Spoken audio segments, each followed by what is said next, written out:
Hi,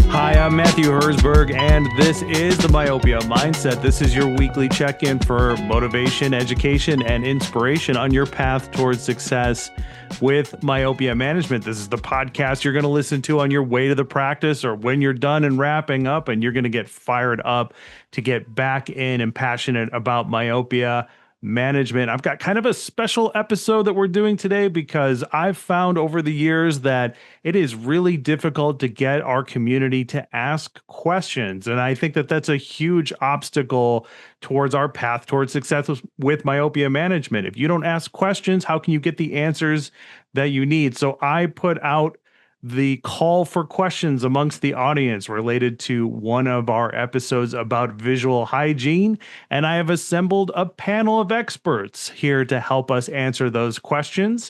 My first guest on the panel is Dr. Cheryl Chapman. She practices out of Gretna Eye Anesthetics. She's a past president of the AAOMC and is the co-founder of Peak Pro. Cheryl, welcome back to the podcast.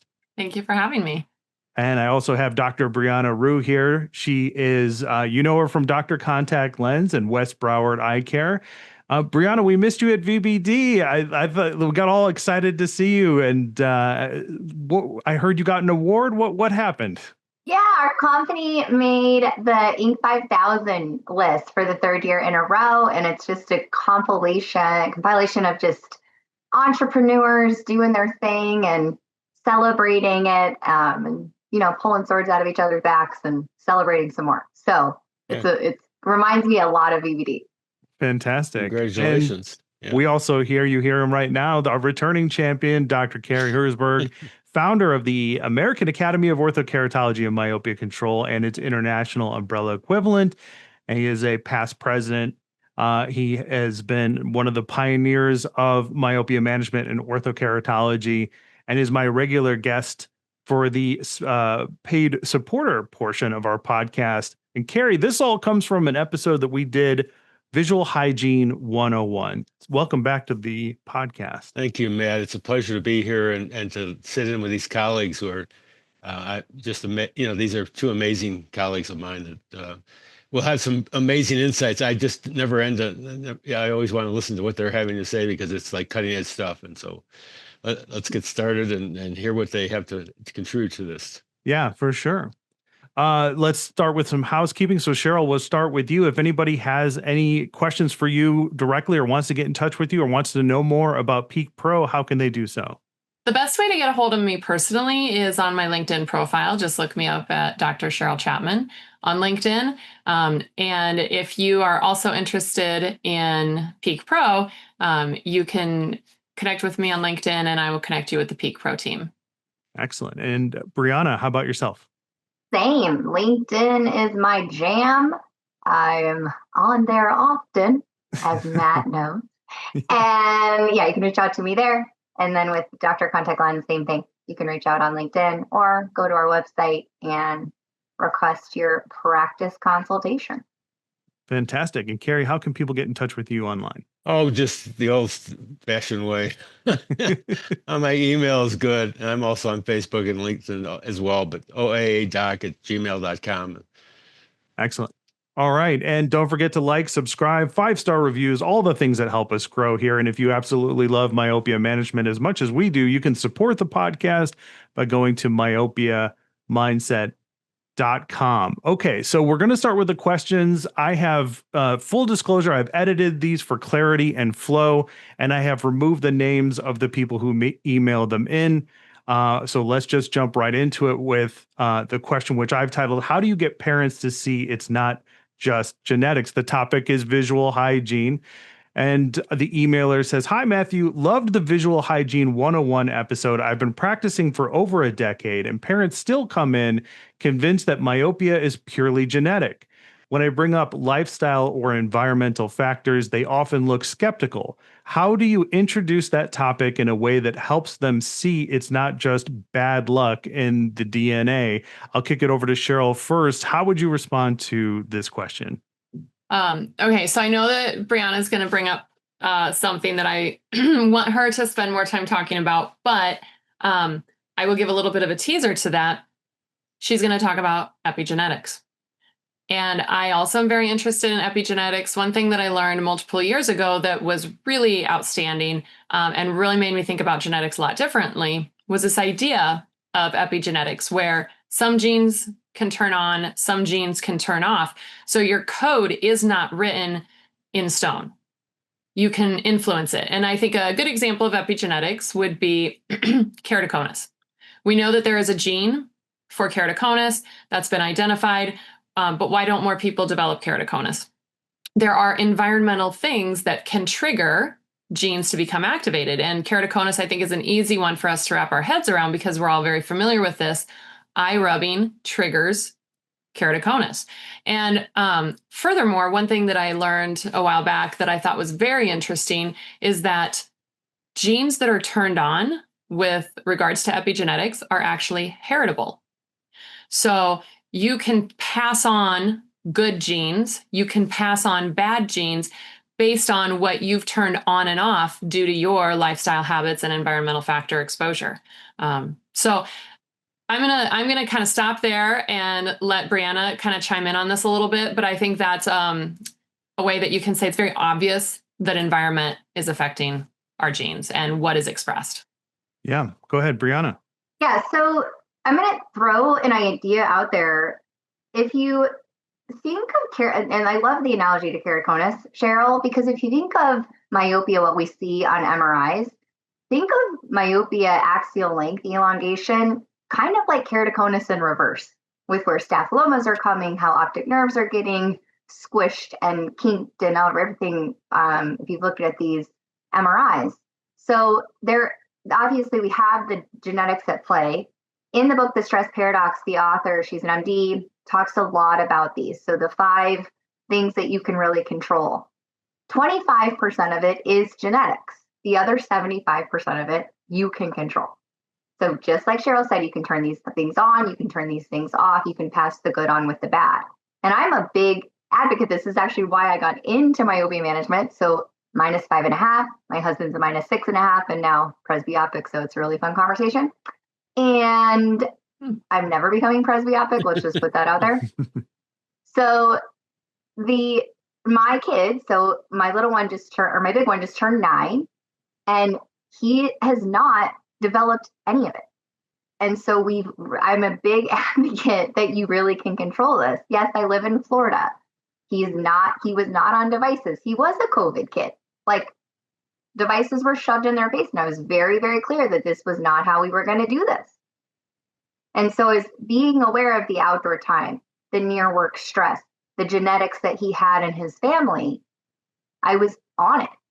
And same thing with my little one that just turned 4. So that's a big testament that it's not hard to keep your kids off devices and they get it in school, they get enough of it in school. So I'm living it. Mm-hmm. Yeah, I mean, that's very inspiring to me as a brand new parent, because my wife and I have promised each other that we're going to keep our son off of screens for as long as humanly possible. And when he does have to get on screens, we are going to limit that amount of screen time for many different reasons. Cary, you're part of that pioneer generation where initially it thought everything was genetics, and then we learned very quickly that it's not. What do you think about the question? Well, it requires, I think it requires the fact that you have to think in terms of preventive care. Always it comes back to that. And, it's simply I encountered it back in the 80s when we had the rising levels of myopia, obesity, diabetes that were never seen before on this planet and among human society. So we're definitely encountering environmental factors, as my 2 colleagues have brought out, that are definitely impacting this myopia thing. And you'd have to be kind of blind not to see this thing. It's just we in our office we had generational differences with the grandparent generation that were hyperopic, and these were mostly a Chinese population, and then the parents of the kids had only encountered myopia in grad school, and the children were sitting there at 8 years of age having higher prescriptions than their parents. So it was obviously something that was being impacted. If it could be part genetics, right? But obviously there was something that was fueling this outbreak. And so being a preventive care specialist, as I tried to start out in a role, it's a lonely place to be because most of my colleagues were looking at myopia as being a money source of money and growth in their practice, because our patients were basically, if they got more nearsighted, new glasses or contacts or whatever. Mm-hmm. So yes. Yeah, well said. All right, let's go to the next question. myopiamindset@gmail.com is how you get a hold of the show. Send your questions to us for future episodes. This one is about having uncomfortable conversations. Hey, Matt, I appreciated your point about having tough conversations with parents. I try to bring up screen time and visual habits, but sometimes I worry I'll offend or lose the family if I push too hard. Any advice on how to make these conversations constructive instead of confrontational? And I'll open this up to whoever wants to jump in here. I encounter this all the time, personally speaking, with people in my regular everyday life. It can be very uncomfortable bringing up screen time to parents. So who wants in on first on this one?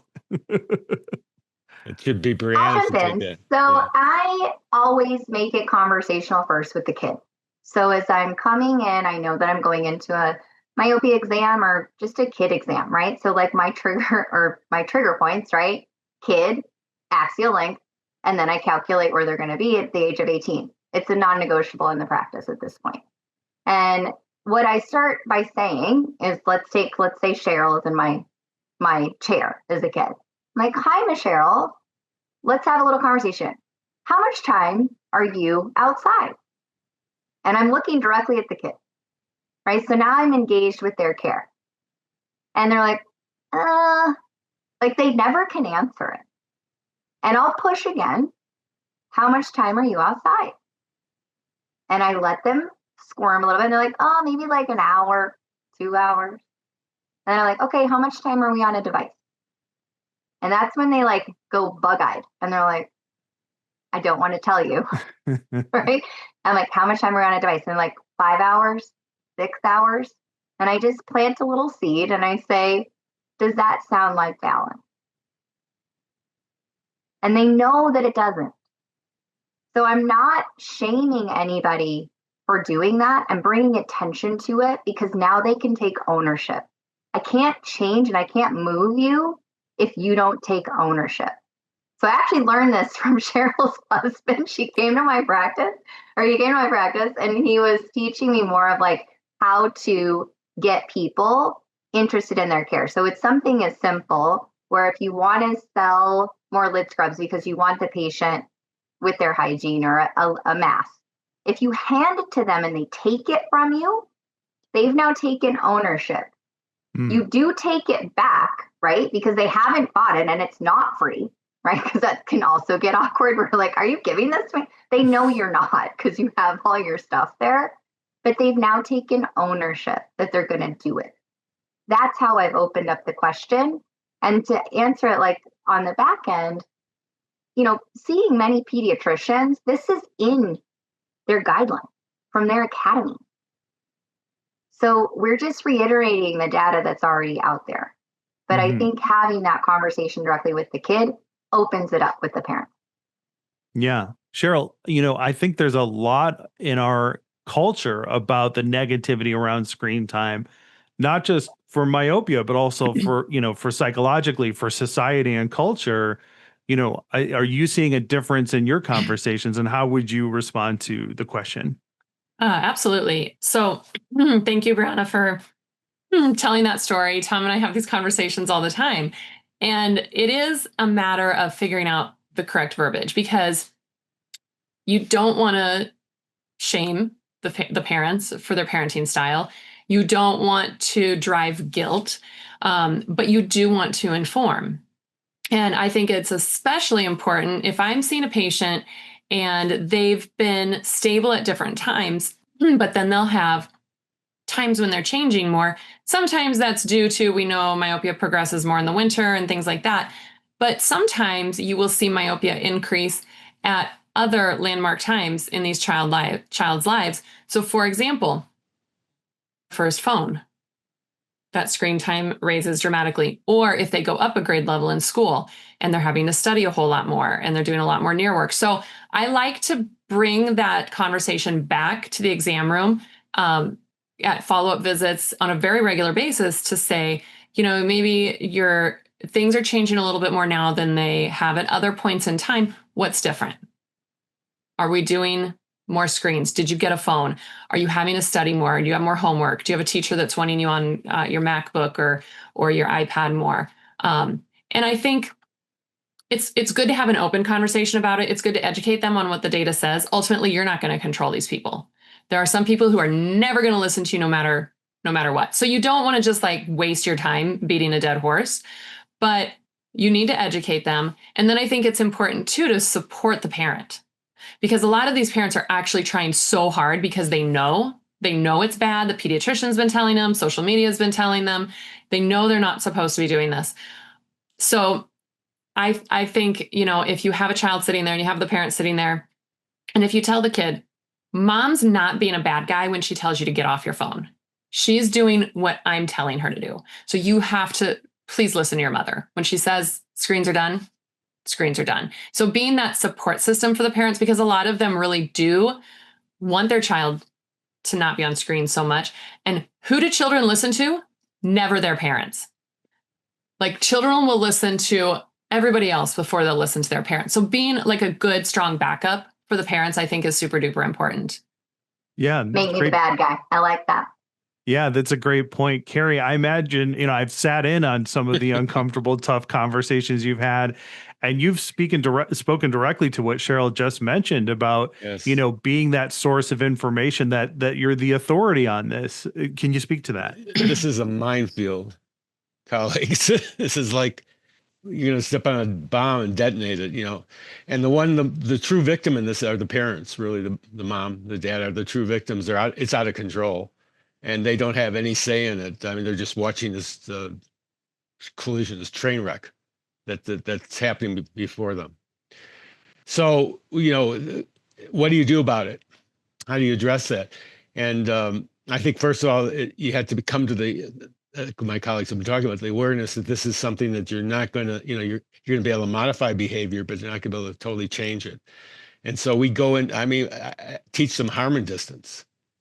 If I can get them beyond the Harmon distance when they look at near point viewing, you get them from cell phones to laptop to iPads, and from iPads to computers, from computers to TV if necessary, to increase the viewing distances to reduce the stress.